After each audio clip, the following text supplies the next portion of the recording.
What is the central theme of Old Testament? Despite Old Testament consists of 39 books, is there a writing plan to which each author knowingly contributed?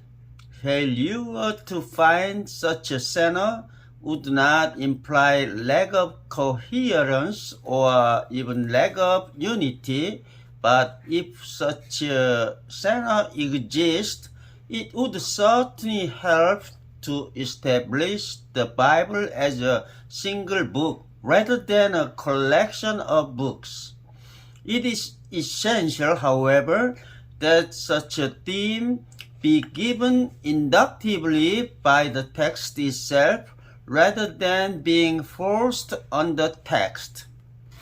Though many theologians maintain that there is no distinguishable center, others have championed themes such as covenant, plan, or promise as presenting viable options.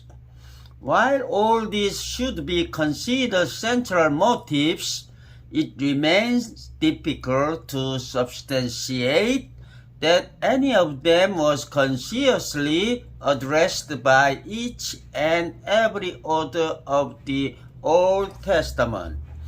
Books such as Esther, Job, Ecclesiastes, Song of Songs, Nahum, and Obadiah present seemingly insuperable challenges to those who seek to defend a central agenda.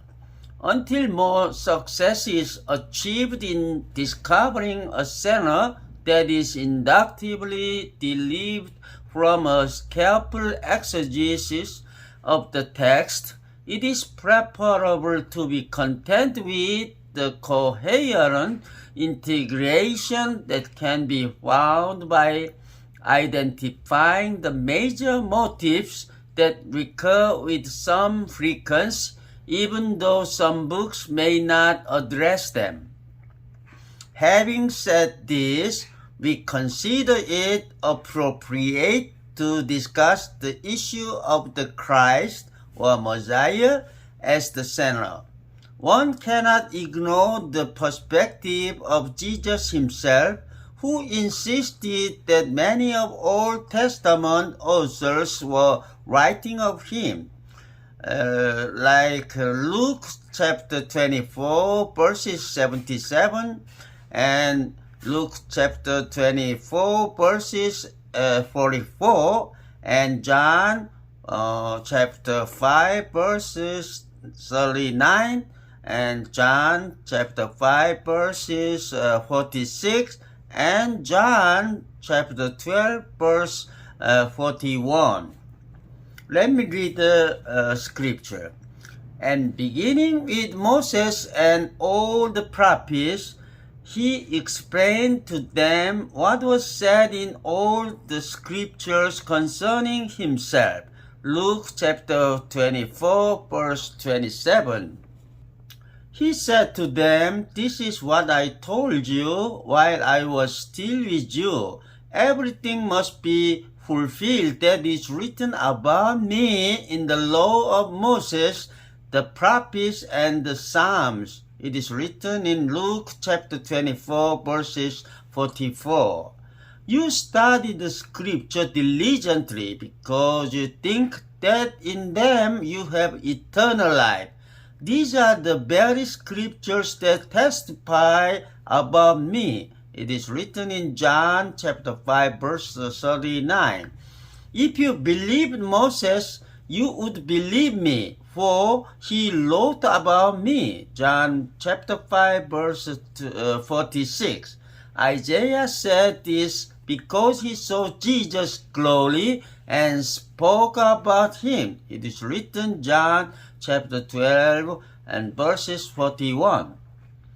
Okay, it must be understood, however, what Jesus meant by this sort of statement. Surely he did not mean that every praise he referred to him.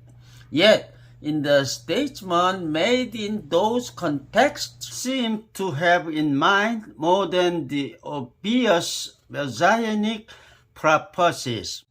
The most plausible suggestion is that Christ was speaking of the way that his ministry, and especially his atoning death, played a central role in the plan of God, as written in Matthew chapter 5 verses 17 and Mark chapter 10 verse 45, that had been initiated at creation and was traced throughout the Old Testament.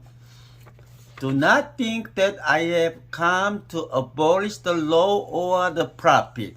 I have not come to abolish them, but to fulfill them. It's written in Matthew chapter 5 in verses 15. For even the Son of Man did not come to be served, but to serve, and to give his life as a ransom for many. It's written in Mark chapter 10 verse 45. This idea is supportable in general by Christ's teaching about the kingdom, but it is specifically evident in verses such as Luke chapter 19 verse 10. For the Son of Man came to seek and to save the lost. The fact that the work of Christ is central to the plan of God is the most prominent motive in the Old Testament justifies the broad terminology Jesus used in referring to his relationship to the Old Testament. The Old Testament speaks of him on many different levels. And presuppositions have been evaluated, and certain methodologies pursued that are consistent with those presuppositions. The goal to interpret the meaning of the passage is in sight, but not yet achieved. Interpretation is sterile without application. In application, we must not simply ask, what can I learn? Application cannot be just an aggregate of impressions gained from reading the text. In reading Joshua chapter 1, for example, we might say that we learn to be more courageous, but that is not what we are looking for in application. More specifically, we must ask, what can I learn from what the text is teaching, so that application can be tied effectively to interpretation. If the interpretation identifies the audience as corporate Israel, the promises made may not be applicable to us as individuals, even though they still teach us about God. If the Old Testament is viewed as God's self-revelation, we will expect in most instances to learn first something about God. From that, we will then find out what implication that holds for our view of itself, others, or the world around us. In this way, the message must seep through to our values, conduct, and worldview, and affect our decisions and the attitudes we maintain. If we feed ourselves only on proof texts, role models, types, and thought of the day, we restrict our ability to know God. For only proper interpretation will bring us the full benefit of God's self-revelation. If God has truly spoken, It is incumbent on us as His creatures to get so absorbed in His Word that it becomes second nature to us. It can convict us, challenge us, and confront us as long as we discharge our responsibility to study the Scripture conscientiously.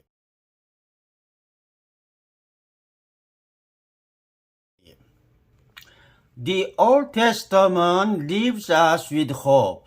God is not done. Everything is under His sovereign control. His plan has not been and can never be thwarted. Our faith is an Old Testament faith that God will keep His promises no matter how bleak the circumstance may look. The New Testament contribution to the faith is that Jesus Christ made this hope incarnate and revealed in His ministry, death, and resurrection, a major new component of that hope. Wait for His return and the accomplishment of God's plan as history is guided to its grand finale.